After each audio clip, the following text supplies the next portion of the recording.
Қазақ халқы ұлттық киімге құрметпен қараған, әсіресе бас киімді жерге тастамаған, біреуге сыйламаған киіп жүрген бағы таймасын деп.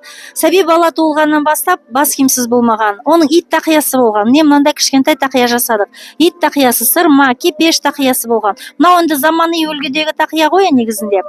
Одан кейін сырға салар кезде қыздың құлағын тесетін кезде сырға тағар тақия деп осындай міне тақия жасап қойдым. Сырға тағар деп атауы бар.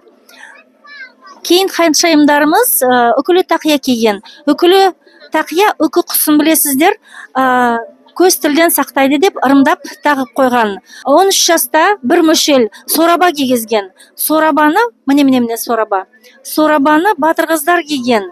Жау шапқанда біздің қыздарымыз жау тұрмаған, ел қорғаған, жер қорғаған садақтарын қолына алып. Мынандай міне костюм жасап қойдым. Батыр қыздың киімі деп істеп қойдым, жасап қойдым, дайындадым. Одан кейін бой жеткен соң бөрік киген. Бөрік аң терісімен жиектелген, мынандай заманауи түрі. Ұзатылған қыздың мынандай қызыл түсті ұлттық киім жасадым. Аң терісімен жиектелген, оның төбесі кішкентай шай ішетін кесенің көлеміндей. Ал сәбилі болғанда енесі келіннің басына кимешек кигізген. Киім-кешек деген сөздерден шыққан екен. Ол бүтінделу деген мағынаны білдіреді. Әйел бүтінделеді, оның ашық жері болмайды.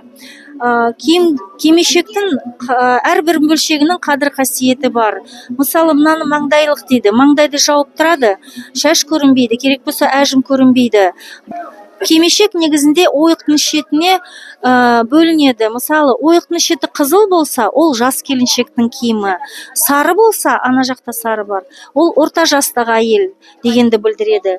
Кимешектің ойық шеті ақ болса, ол әжелердің киімі деп есептеледі. Бірінші ана кимешек, одан кейін апа кимешек, одан кейін әже кимешек деп солай ажыратқан. Сонда өкше қағар кимешек киетін біздің апаларымыз көп болсын.